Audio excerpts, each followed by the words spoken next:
Hey, what's up, guys? Hope you're having a good week so far. Thought I would drop a quick impromptu midweek video here at Wednesday morning, just talking about the official announcement that Showtime boxing will cease to exist at the end of this year. So, this is something that's been rumored to be coming for a while. It's something that a handful of us out there have been talking about. I guess seeing the writing on the wall for quite a while and expressing concerns about the business model over there and just seeing certain signs that are part of a general overall pattern that truthfully goes back decades. So for those of us that have witnessed all that, you kind of could see just there were certain warning signs, right? So and then of course now it's official. So first of all, before I get into any of my spiel here, I do want to express condolences for the dozens of people that are going to lose their jobs. Now, there's a handful of people that are millionaires and they're going to be just fine. I'm not even worried about them. And some of them actually deserve to be laid off because they were really bad at their job. But most of that 40 or so people that are losing their jobs, they're more on the production side of things. And, they're regular people with regular salaries. And this is how they feed their families. This is how they pay their bills. So my thoughts go out to them. I mean, that's just, it's a tough spot to be in. If you've ever been laid off from a job, and I've been laid off from multiple jobs, not just jobs I've had in boxing, but in the private sector. It could be scary. It could be really, really scary because you're wondering, well, shit, how am I going to pay the rent, or how am I going to pay the mortgage? I've lost jobs while I had a mortgage to pay. You know, um, it could be scary. It's also sad because you develop relationships with people that you work with, and you build memories together. You know, especially if you're working in an artistic endeavor, an entertainment endeavor, and you just build memories together, and you develop friendships and stuff. So when that all crumbles up and goes away, it's emotional. You know, it's a difficult thing. So anyway, my thoughts go out to those folks who are involved, who are just regular people, just working a regular job. They didn't have an agenda. They weren't making big decisions as in regards to who's going to fight and stuff like that. They were just doing their job. And it sucks that those people are losing their job. Jack talks boxing with the super chat. Thank you so much, Jack. He says, how long do you think ESPN will keep showing boxing? Well, that's a great question, Jack, because it's very relevant to what's going on right now. I know where you're going with that. I mean, HBO is out, right? And now Showtime is out. So the only quote unquote network that remains that's still a player here in the United States is ESPN. My answer to that is they're going to be in boxing for a long time. Okay. Of all the recent deals that we have seen happen in boxing in recent years, okay, of all the big deals, the network deals, Top Rank over at ESPN, and then we saw, Matchroom and Golden Boy and a few different platforms go over to the Zone, and of course PBC has been with like a dozen networks in the last, I don't know, 5, 6, 7 years. A lot of the reports that you saw, particularly the Zone deal, the Showtime Fox deal, and all that, were about the dollars, right? Because that's what gets headlines. It's like the network is going to drop this much money to PBC and Al Haymon, and you're going to expect this many cards a year, and blah blah blah, right? But they don't really give the nitty gritty details of the deal a lot of times because some guys in the media just don't know those details. They don't do their homework. They don't ask questions, but also because there's an agenda behind their reporting. The deal that Top Rank has, and I've talked about this on my show for a while, the deal that Top Rank has with Disney is actually a better deal for all parties involved than any other deal that you see right now between any other promoter and any other platform. It is structurally designed to benefit both parties. And with the current landscape of media and changing media, the streaming services and all of that, it just Top Rank is aligned very, very well for where this industry is going. Okay. They have a platform there that encompasses all. They are on a sports network. ESPN's never going to say, hey, we just want to focus on doing shows and, scripted content. We don't want to do sports anymore. They're never going to say that. They're a sports network. They also have a built-in streaming apparatus that is quite popular, and is basically subsidized by like football and like the big sports that you can get on there. That's what most people are subscribing to ESPN Plus for.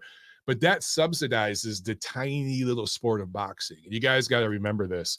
The amount of money that ESPN, well, Disney, by proxy as being the parent company. By the way, Disney's like the biggest company in the universe. They like run the universe. Okay. So they got money. They're bleeding money big time right now, but they got money. A very, very powerful company. But what they're spending on boxing is a drop in the bucket. It's nothing. I don't even know if it's 1% of their budget. Seriously. I don't know the numbers off the top of my head, but it's literally that small. So the money that they're spending with Top Rank is so minimal, and it provides programming and content for them, which they're desperate for. And a lot of the boxing ratings are on par or better than the ratings that a lot of ESPN shows get. You guys think of like the Stephen A. Smiths, and I think is Shannon Sharp on ESPN still? I can't remember, but a lot of those just daytime shows, and some of those shows get 100,000, 200,000 people watching. The ratings are abysmal. Those shows are subsidized by the network money that comes from the packages you when you order cable. And I've talked about that on my show before. But a lot of the boxing shows they do get better ratings than a lot of the other programming they do. Not to say the boxing programming is crushing it at ESPN, but there are plenty of cards that do decent enough ratings where it competes with a lot of their other programming. Okay. So I actually think that Top Rank at ESPN, that deal is going to exist for a while, as long as Top Rank wants to be there. And that is why you see the entire American boxing Olympic team from the last Olympics signed exclusively with Top Rank. It's not just because Top Rank is the best at building prospects into champions and stars. They're the best in the business at that. I sound like I work for Top Rank, but I'm just telling the truth here. There's a track record, but it's not just because of that. It's because they are aligned right now with the best network deal that exists for building a brand with a fighter. Now, PBC, what they've been very, very good at is taking guys that have been built by Top Rank or another entity and signing them to a big lucrative deal and making them even more popular, particularly with younger fans. That is something PBC is very good at. You could argue whether that has helped the sport or not, and I won't get into that, but that's what they're good at. Top Rank is a great place to start. So everyone's signing with Top Rank. The best prospects in boxing, at least in the United States, are signing with Top Rank. There's a reason for that. But okay, back to Showtime. I talked about this on my show over the last couple of weeks that, growing up, being a young guy in my early 20s, I'm not even going to count when I was a kid because I wasn't paying bills. But when I was a young adult in my 20s, and I remember, it was my second apartment. I had a roommate, and we'd order the cable bundle or whatever at that time, which was very affordable back in the day, 20 years ago, relative to what it is now. Now, I think you got to pay like $200 practically now. But back then it was a fraction of that. And man, HBO and Showtime was awesome back in the day. The shows on HBO were great. And the boxing on both was great. Now, there was a period where HBO boxing really did suffer. And it is no coincidence, in my opinion, that a big part of that was Al Haymon was at HBO. A lot of you guys don't understand. You think that Al Haymon started in boxing when he started PBC. No, he had been involved in boxing long before that. And there are what I call the Andre Berto years. No disrespect to Andre Berto. He was a good fighter, okay? But there were years where it wasn't just him. It was Jermaine Taylor. It was all these different guys. But I just remember Andre Berto specifically because he would fight C-level guys, not even B-level guys, C-level guys, and get 7-figure paydays. And that was HBO championship boxing, right? And these were headlining fights. And it was just can after can after can of Andre Berto and the like fighting those level guys. And it was just tough to watch. And in those years, it was Showtime that was kicking HBO's ass for if you were a diehard fan. HBO still had the big stars, but increasingly they were going to pay-per-view, but you still had the big stars. I mean, and then you still had fights like Gotti Ward and stuff like that. Like you still had fights that broke through and transcended, right? They were still building stars. People forget Floyd was an HBO fighter, you know, for a while. So HBO still was doing their thing, but there was a portion of time there where Showtime had more fight of the year type fights and more fights that diehard boxing fans were talking about in the chat rooms and stuff. Showtime was kicking ass. And then Haymon and his crew left HBO and ultimately went over to Showtime. And we see what has happened there. Now, I don't want to make this an anti-Al Haymon video. That's not what this is about, okay? And I get accused of that all the time, and fine, that's fair. If that's what you want to say, that's fair, but it's not the reality. I want Al Haymon and PBC to be successful. I want them to do well. I do criticize them collectively more than the other platforms, but there's a couple reasons for that. I mean, for one, there's just certain things that need to be called out, and you're just not allowed to call it out. And I'm not cool with that. I'm not cool with this censorship thing. Only certain people get to talk about this. Only certain people get to talk about that. No, you don't control speech. You don't get to control language. You don't have that power and authority over me. If that's how you feel, go fuck yourself. Everybody in this country, as a citizen of America, has what's called freedom of speech. And I'm allowed to talk about things and have an opinion. I don't give a shit what your ancestral background is or any of that crap. You are, in my opinion, you have the right to speak on things and discuss things as you see fit. And so that's what I do. And that's what I expect. And you know, the standard I hold everybody to, regardless of where they're from, what their political opinions are, all that. That is the way I show respect and treat everybody equally. But, you know, that's been lost in our society recently. Anyway, sorry for that rant. I just, what's happening right now this week, now that this news has dropped, is that there are some people gloating and there's some people like seemingly throwing a party right now and dancing on Showtime Boxing's grave. And I don't want to be one of those people because I remember when people were doing that when HBO boxing failed, right? Or went under. And the cult members, as I call them, were pissing on HBO boxing's grave and saying, oh, this is the end of Bob Arum and Top Rank and all that good stuff, right? Because at that point, HBO was Top Rank boxing.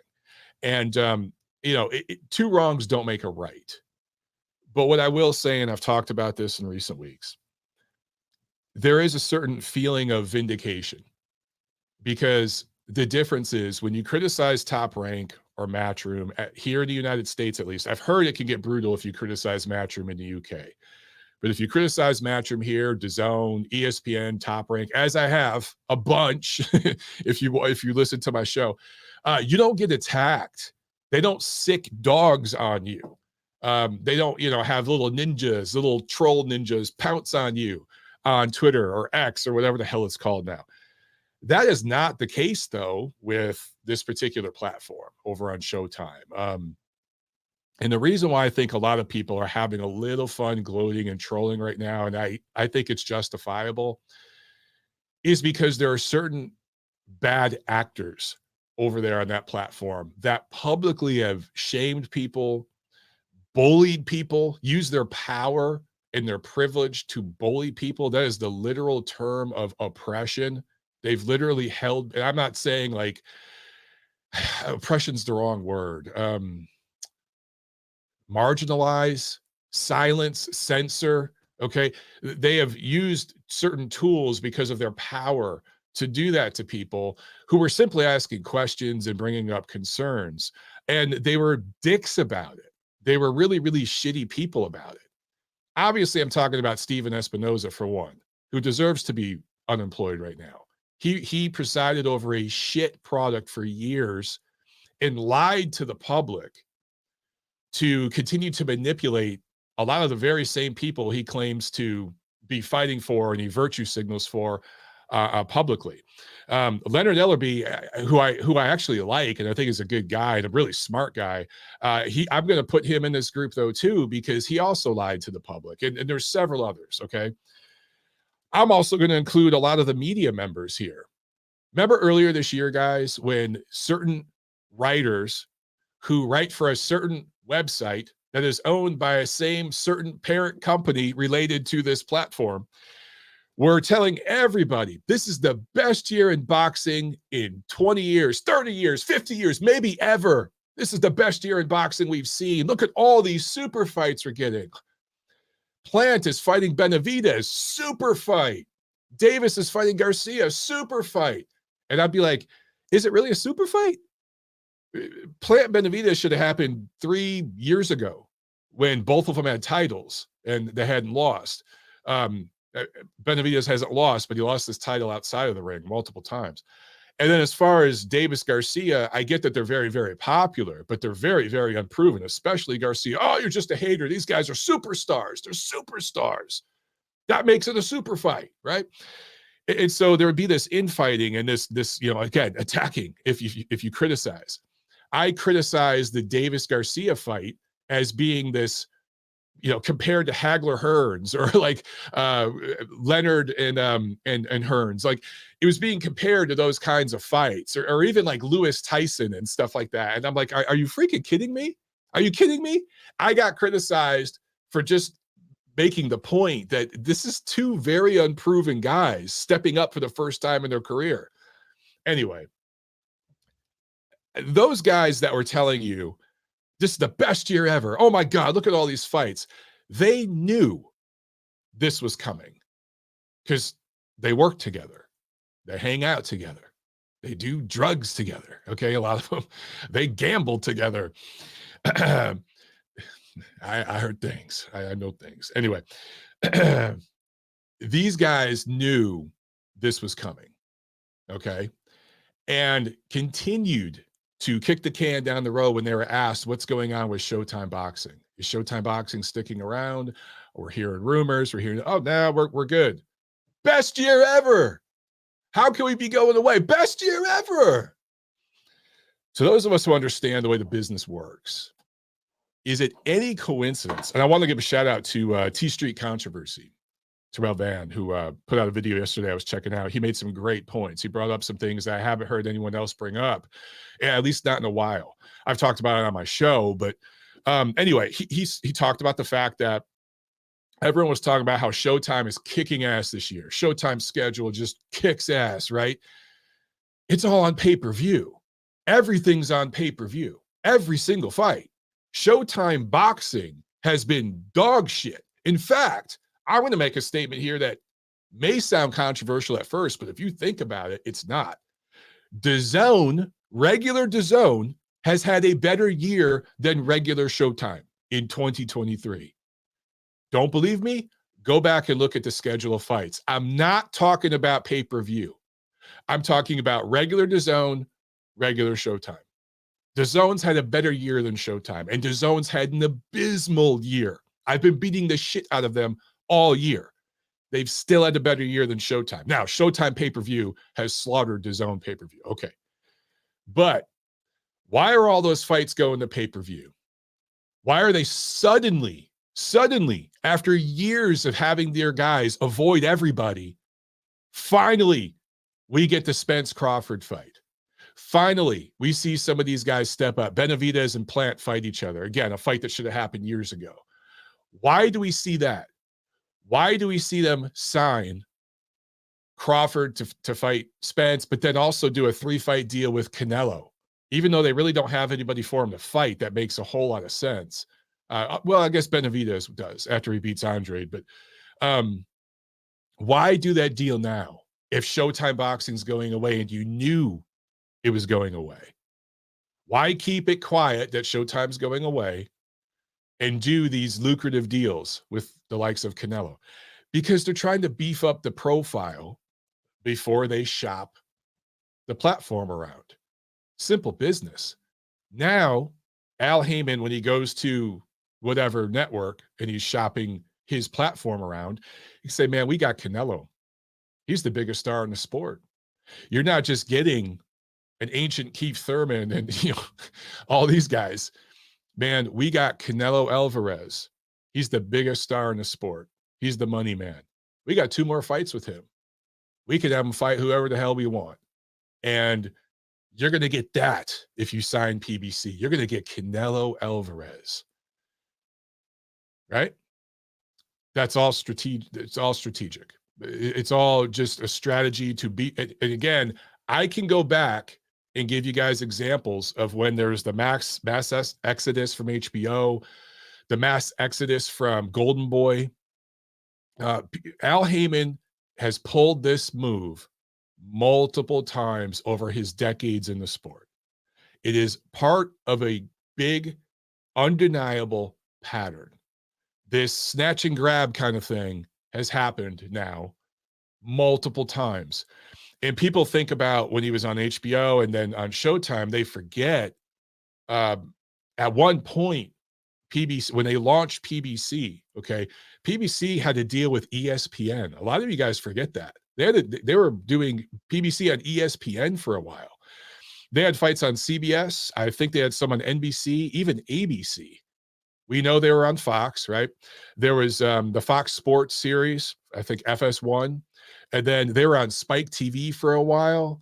They were on, I'm forgetting some, Bounce. They were on Bounce for a while. Okay. We're talking over the years now, a dozen networks. And every single one has failed. Every single endeavor with every single network.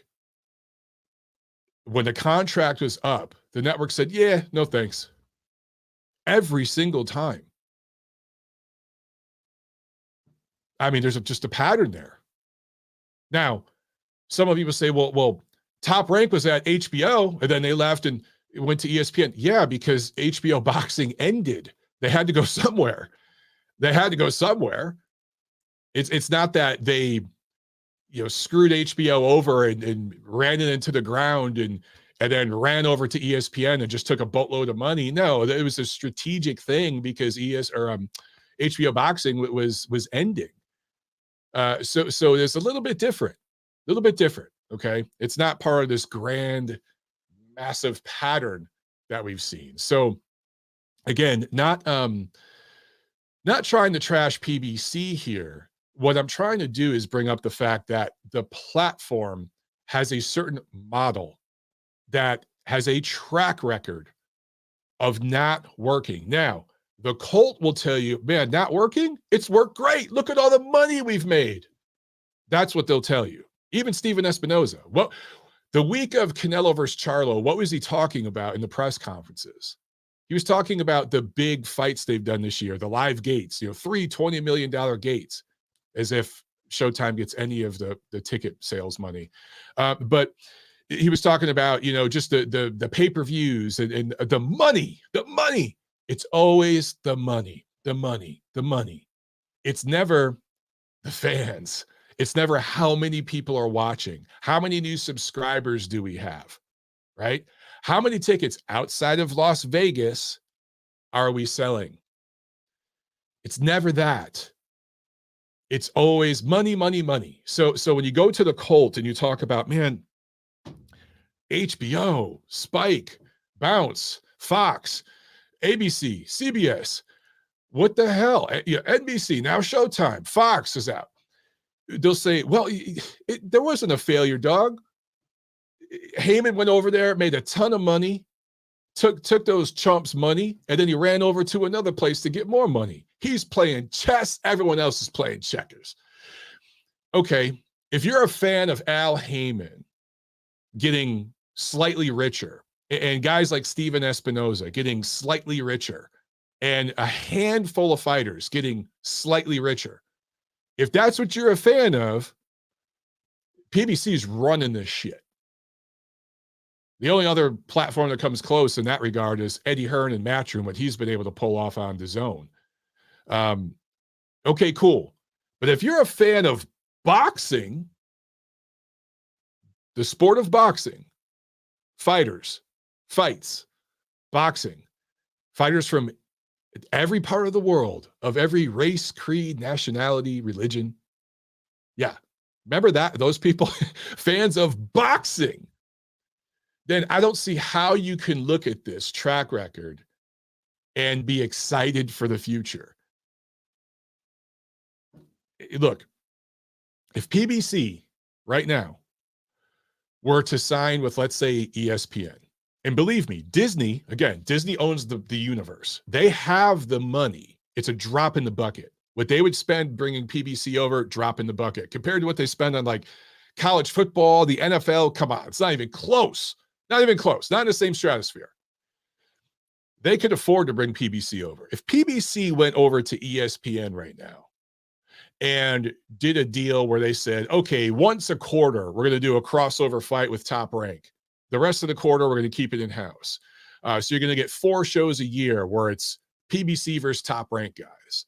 All right. The rest of the quarter, it's in-house. We're going to limit the pay-per-views to 1 a quarter. Okay. Something like that. If they could work something like that out, it would actually improve the state of boxing right now. Even if they went over to DAZN. DAZN is a sports streaming platform, right?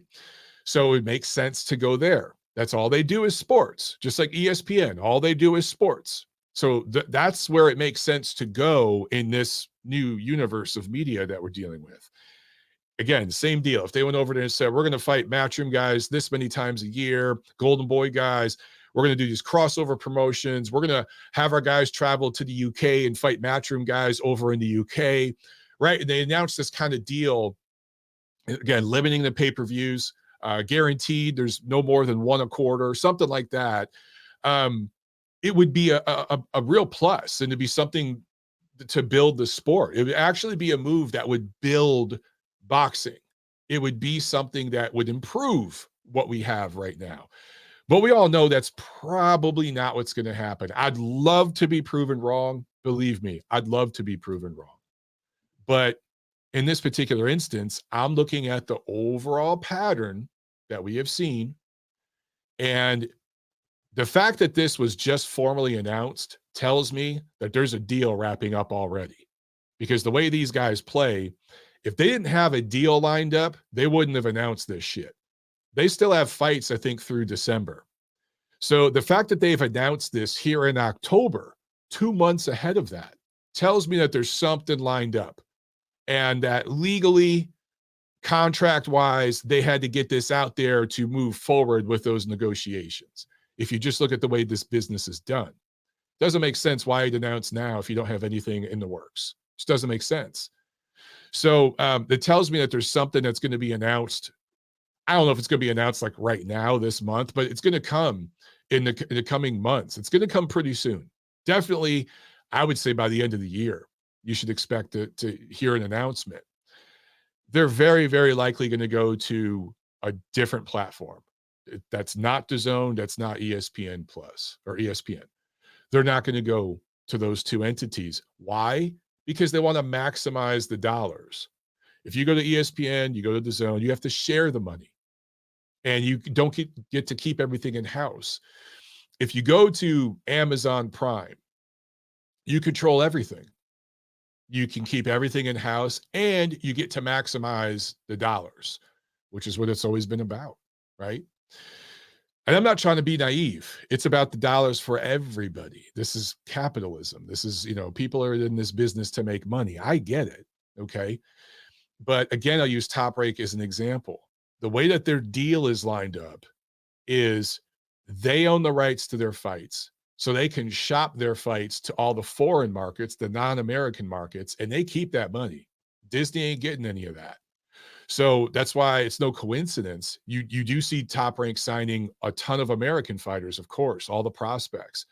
But they have a lot of fighters from other parts of the world. They represent fighters from the UK, Eastern Europe, Asia, because they collect all that cash when they have those, those deals with those foreign networks. So the foreign rights, the foreign TV rights money that comes in for Top Rank, I don't know the numbers, but it wouldn't surprise me if it's more than what they have coming in from their domestic fights. It really wouldn't surprise me.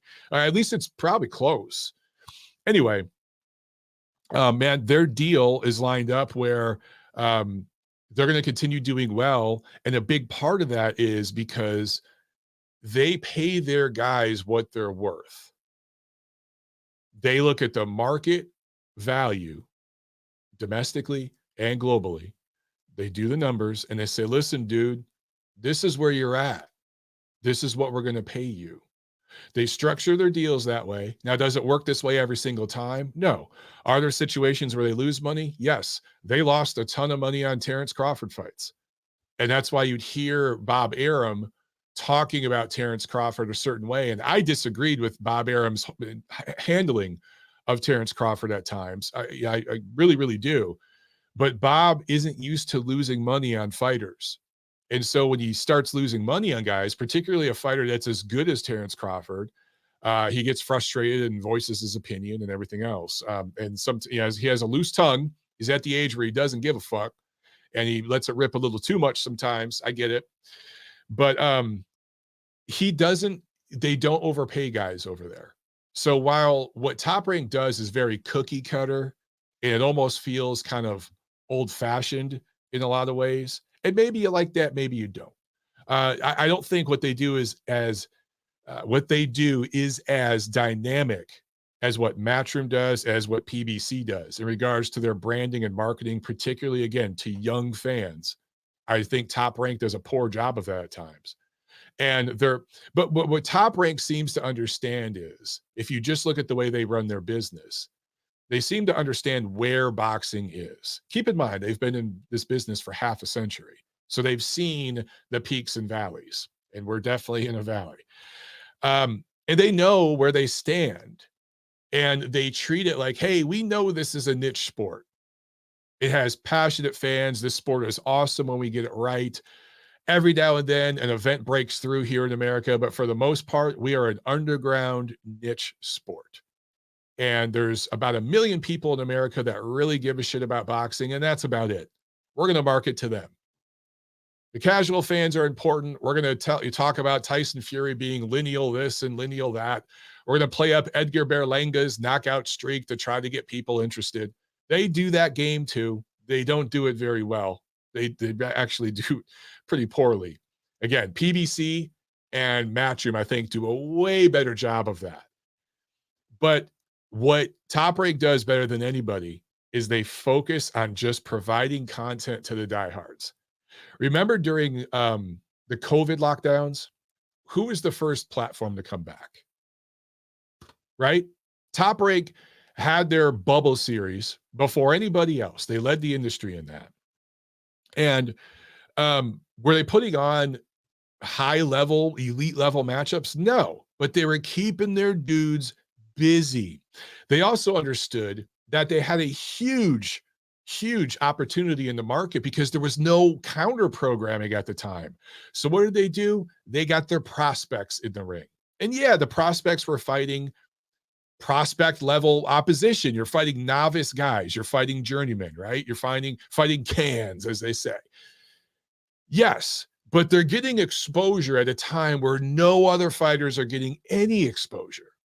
It was genius. Now, did it build a superstar? No, but it catered to the diehard fans that wanted to see boxing, any freaking boxing. A lot of you guys out there were like, just show me anything. Take 2 homeless guys in the parking lot, throw them in the ring and let them fight. I'll watch that shit. I want boxing, right? That's what you guys were saying. And that's what they catered to. So I think that they have a model over there that works. And a big part of it is providing consistent content for the diehard subscriber that they appreciate. How many fights overseas has ESPN picked up this year? I want to say they had an Inoue fight. I know they had the Usyk fight. Did they have Zhang and Joyce? Fights like that they've picked up. The diehards want to watch that shit. right? So they do a good job with that, and then they do a good job not overselling what they have, understanding where the market is and saying, hey, we're going to pay you guys what you're worth. We're going to pay you guys right here. That model is sustainable. And if you want to see evidence of that, ask yourself this: how many pay-per-views has Top Rank had since COVID, since 2020, this decade? How many pay-per-views? They've had a handful, right? I know Fury fought on some that were laughable. I trolled the shit out of it, justifiably so. But, Haney Lomachenko was a pay-per-view fight, and they had to do that to pay everybody what they wanted. I particularly didn't think it was a pay-per-view worthy fight. I think it would have done much better on regular ESPN. Fine.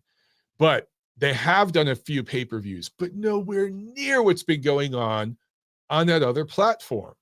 You've had way more pay-per-views, dozens of them in the last few years, during a time where the economy is really bad. Guys, the dollar in America has lost 20% of its value in just the last 2 to 3 years. So in other words, $1 today was worth $1.20 in like 2020. Okay. Just to tell you how much we've lost in terms of value of the dollar. And I'm not even counting inflation and all this other crap. So during that kind of economy, you're going to be doing dozens of pay-per-views. You're going to put Luis Ortiz and Andy Ruiz on pay-per-view. How do you keep that model going? And if people were buying these pay-per-views, if the pay-per-view numbers that are being reported were actually true, why would Showtime be bowing out?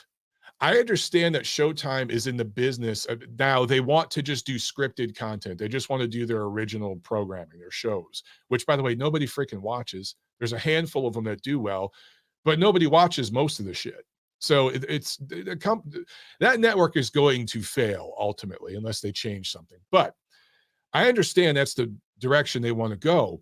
But if they were making a shitload of money with boxing, and if Steven Espinoza was able to go to the board of directors and say, here is the amount of new subscribers that our boxing content has brought in. We're bringing in hundreds of thousands of new subscribers. And when we poll everyone, like, why are you subscribing? The top answer is because of boxing.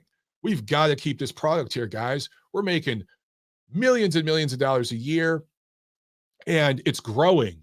It's growing our network. We're getting more subscribers, not less.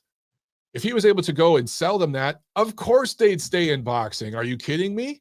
It's about money. It's capitalism. That's all these networks care about. So the fact that they're going away tells me that the pay-per-view numbers you guys have seen reported by the lackeys in the media are mostly bullshit. Because if they were anywhere near those real numbers, they'd still be around, right? So no one was buying these pay-per-views. Were there some that broke through and trended? Of course. We know Davis Garcia did very, very well because they're so popular on social media. Ryan Garcia brought in a huge contingent of fans that aren't necessarily interested in boxing. They want to see Ryan Garcia with his shirt off. It's a bunch of teeny bopper chicks and stuff like, you know what I'm saying? So he brought in a certain contingent of fans. And then Davis is very popular on social as well. When he finally stepped up, at least on paper, there were a lot of people that were like, I've been streaming his shit. I'm going to buy this one. We're going to do a fight party. So it trended. I get it. They have had events that trended. Okay. Most of those events, by the way, that trended, the big ones, were crossover fights. Wilder and Fury, who was at that time a Top Rank guy. He had signed that deal with Top Rank. And he was never a PBC guy before that. Spence and Crawford, Davis Garcia, right? Those events are what broke through.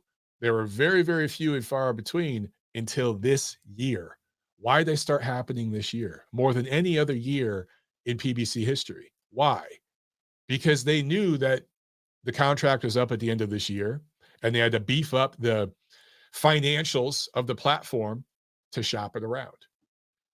It's how business is done, guys. It's how business is done. All right, let's look at a couple super chats here. I won't talk much longer. Obviously, we're going to talk about this a lot more in the coming weeks and months. I just don't know if I'm going to be able to do a show for a while, guys, because I have A baby turning 1 year old next Monday, and then another baby coming into this world the following Monday. So the next 2 weeks is going to be lit.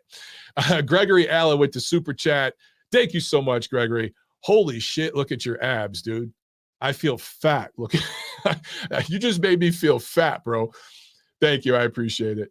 And CJ Duggan in the house, the super chat. Thank you so much. He says, purposely bombing channels.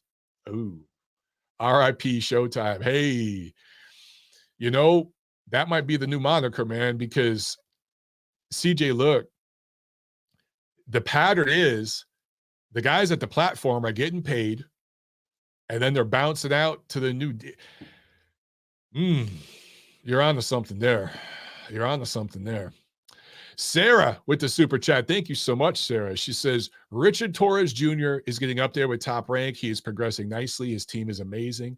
Yeah, I like Richard. He's exciting.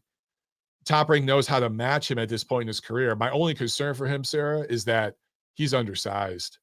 He's just going to be really undersized in this era of heavyweights. And that style he has, the aggressive style, it's really fun to watch. But against the super heavyweights, the really, really big guys, I just don't know how that's going to turn out for him. If I were him and his team, I know that there's a lot less money in the cruiserweight division, but if he could get down to 200, I really think he can make some serious noise in that division right now. At heavyweight in this era, it's going to be hard for him at the highest level just because of size. Okay. Yeah. Trying to think if there's anything else I wanted to bring on here and discuss with you guys related to this. And I don't know, there's other things that will hit my mind. And of course, we'll be talking about it on my podcast, and we'll be doing calls on the podcast. You guys can call in and give your opinions. But I just want to state again, for some of you that are getting onto the show late here, you know, my heart really does go out to the guys that have to the folks, the dozens that are going to lose their jobs. It's scary being laid off. It's sad. It's a difficult thing to go through. I've gone through it again, both at jobs in boxing, which is a side hustle for me, but also jobs in the private sector, which is how I paid my bills. And it's difficult. You know, it's part of what has moved me around the country. It's what moved me to LA. It moved me to St. Louis at one point. I've been all over the place because, you know, you get laid off, you have to go where the opportunity is, you know? So anyway, my heart goes out to those folks. And, you know, this is indicative of the times. HBO boxing is gone. I think of what I grew up with. Okay. HBO boxing is gone. Showtime boxing is gone. Network TV boxing in general is gone, because you used to see boxing on network TV all the time. And then like USA and other networks like that, gone. Boxing Monthly magazine, gone. The Ring magazine, gone. Now, The Ring still has an online platform and everything, but the print magazine, which is what I grew up with, it's gone. Now, they'll do an occasional print, a special edition print here and there. And, you know, hey, I may be contributing to some of those special prints. More about that in the future. But when you see a special print issue drop, you might see an article for Michael Montero in there. But the regular monthly print of that magazine is gone. So I'm just looking at all these different platforms. You know, I worked with Undisputed Champion Network years ago in LA when I was really getting started on the beat, you know, and they're gone. There's just so many of these platforms drying up and going away. And a lot of these things were iconic, you know, and have been around for decades. In the case of Ring Magazine, it was in print for 100 years, man, a century. That's historic, you know? And while it's been awesome that I've been able to be a part of a lot of that stuff, that's been really, really special. It's also sad that they've gone away. You know, it's sad. You guys got to remember, not only did I watch HBO boxing and Showtime boxing as a fan, but as a media member, I covered their events. I knew people that worked for the network. We'd talk, we'd hang out. You'd go to press conferences, you get to know some people, you'd have a drink, you'd have a beer, you'd talk boxing, you know. And you get to know some of these guys, you get to know the promotional people, you get to know everybody. So when you see this stuff dry up, it's sad, not just as a fan, but as a guy that has been a part of um the working machine of it all, in a very small way. I don't want to overstate my relevance here, but like I've been a part of a lot of these promotions. um so it's definitely sad. There's no way around that.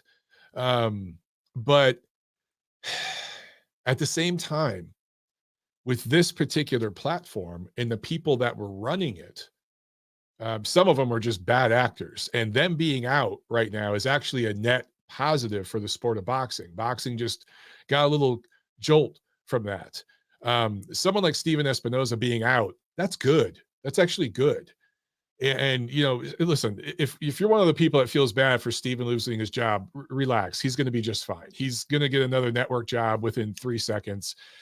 He plays the role. He goes to the right political rallies. He checks boxes. He's going to be fine. He will get a job. Okay, don't worry.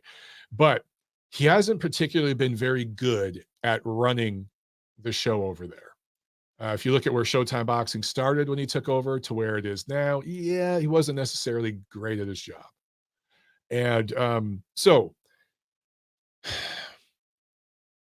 there's some positives here, there is a vindication. There's also just a big opportunity. I'd love to see something happen here that is something that will grow the sport, something that will help us move forward. I'd love to see that. Will we see it? Probably not. But we have an opportunity here to make a move. If you're Al Haymon and PBC, make a move that can really start to heal some of the gaping wounds in this sport right now. And not that I'm putting it all on Al Haymon. Everyone has to come together. Everyone has to play their part. I'm not trying to hold Haymon to a higher standard or anything like that, but he has an opportunity here, and I'd love to see them do the right thing. And one last thing. Yes, at times I am highly critical of Haymon and PBC, and I get accused of being more critical of that platform than others. But let me ask you guys this. Here in the United States, who is the biggest promoter? Who represents the most fighters? Who represents the most American fighters? Who, according to the publicists and the PR people that put out all the press releases about their deal, who was supposed to be putting on the most fight cards here in America? The answer to all those questions is PBC. When you're the biggest player in the room, you're going to take more heat than the other players. As I talked about earlier in this video, Top Rank kind of does a cookie cutter niche little thing on ESPN. They're not trying to be any bigger than that. DAZN, Matchroom, that's kind of more of a global thing. Eddie Hearn is trying to build a global brand with DAZN. And that's why they do fight cards in Uzbekistan and Italy and all these other places, right? He's not particularly interested. Now, they do have Matchroom USA, which has failed a lot recently. Who knows how much longer that'll even be around. But globally, that's his agenda. And so he's doing that thing. But for PBC, they're supposed to be the biggest show in town in American boxing. They represent the most American fighters. They have the most media members in their pocket. Every promoter has media members in their pocket. PBC has the most. Okay. PBC by proxy runs the BWAA and organizations like that. The Hall of Fame voters, a good chunk of them. When you are the biggest dog, you're going to take the most heat. That's just how it works. So I don't think I'm holding them to a disproportional or having a disproportional amount of criticism. I think it's proportional when you look at what they are and what they represent. So those of you who actually watch my show and stuff like that and pay attention, I've criticized everybody. You know that I'm equal opportunity, but if there's a platform over here that represents 70, 80% of the American fighters, and American boxing is what's suffering the most right now, yeah, you're going to take more of the criticism from a guy like me. It's just how this thing works. Great point by Javier Martinez. PBC runs YouTube boxing channels also. Yeah, a great point. They run YouTube boxing communities, brother, not just channels, communities made up of dozens of channels. And a lot of times, those guys are the ones who run interference and everything else. This whole year, again, you guys are being told this is the best year ever. Showtime Boxing's crushing it. Look at all these big fights being, coming together. Oh, we got Canelo now. Canelo's a PBC fighter. Now that we look back, now that you guys look back, can you not see the lining up of the chess pieces on the board? Because they knew this was coming. They knew this a while ago. It was just a strategy. And again, it's a strategy that we've seen played out multiple times. One last note, and I promise I'm out. This platform, when they announced PBC, had $500 million, with a B, $500 million to spend of investor money. They threw spaghetti at the wall and just got on a bunch of networks. Okay, 5, 6, 7 networks at a time. There was absolutely no cohesive business plan. There was no transparency with the media. They, at that time, had a heavy influence in several divisions. I think featherweight was one of them, junior middleweight, welterweight. We didn't see any tournaments. We didn't see anything that was cohesive, that was building to something. We just saw a bunch of money get spent over just a handful of years. And when it was all done, all those network contracts ran out and were not renewed. All of those networks, and keep this in mind, these networks were being given free money. PBC was paying to put their product on these networks. It wasn't the other way around. So imagine you're a network executive. Haymon and his people are coming to you and saying, hey, here's some money. Can we put our show on your network? And you're like, shit, okay, I'm going to put this in my pocket. Okay. And it's like, we just get to keep all the sponsorship money and all the advertising money. Okay, I got my money. I'm good. Go ahead, do your thing. And then when it's all done, they say, hey, here's what we got to offer. Here's what we brought in with advertising. Here's what we brought in with ratings. Do you want to give us a contract? And me, the network executive, I'm chopping up the numbers. Like, no, we're not interested. But thanks for the money. Good luck. That is what multiple networks said to this platform. And at the end of all that, they were not able to build one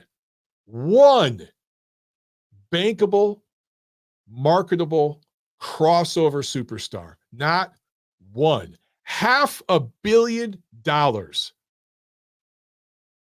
Multiple networks. Network television. Primetime network television. Not one star. The two biggest stars that PBC built, I'm not going to include Gervonta Davis because he's a newer thing, right? We can include him if you guys want, but I'm thinking of the bulk of PBC, right? From cradle to grave. It was Deontay Wilder and Errol Spence. Those were the two names, right? Neither one of those guys could crack 300,000 pay-per-view buys without a serious dance partner. Spence needed Crawford to do, what did they do, 600,000-700,000 buys? Deontay needed Fury to do, I think they did nearly 1 million buys, one of those pay-per-views. That's it. Wilder's pay-per-view with Hellenius didn't even do 100,000. Most of Errol Spence's pay-per-views were around like 250,000. Okay? That's where those guys are at, unless they have a serious dance partner, by the way, from another side of the street. Think about that for a second. Think about that. What does that tell you? If you're a network executive that's actually been paying attention and you know what's been going on, and you look at that, are you going to want to shell out $300, $400, $500 million to bring this platform on? I don't know. All right, guys, we'll leave you with that. And hopefully we'll do a show next week. If not, I promise we'll be back at some point. Rest in peace to Showtime Boxing. We had some wonderful memories, particularly before PBC was over there when we had fights like Marquez Vasquez and things like that. Man, we had some great memories. The tournament, the super middleweight tournament that they had, there's some great fights. It's been a lot of fun, man. I'll miss it. I really will miss it. I'm curious to see where we go from here. I'm hoping good things happen from this. I'm hoping sometimes when things look really negative and down, that's where the most growth, the most positive growth happens, because in those moments is where you have the most opportunity. And that's the way it's been in my life. I know a lot of you guys can relate to that as well in your lives. So, oh God, Castillo Corrales. Yeah. Skull says Corrales versus Castillo. Yeah, man. So many fights. That's when Showtime was kicking HBO's ass. It's no coincidence. Look who was fighting on HBO at that time. Look who was fighting, who was running the programming on both networks, which promoters were on which networks. I'm just saying, guys, there's a track record here. It's a track record. Just look at it. All right, guys, enjoy the rest of your week, and we will talk soon. See you at the fights.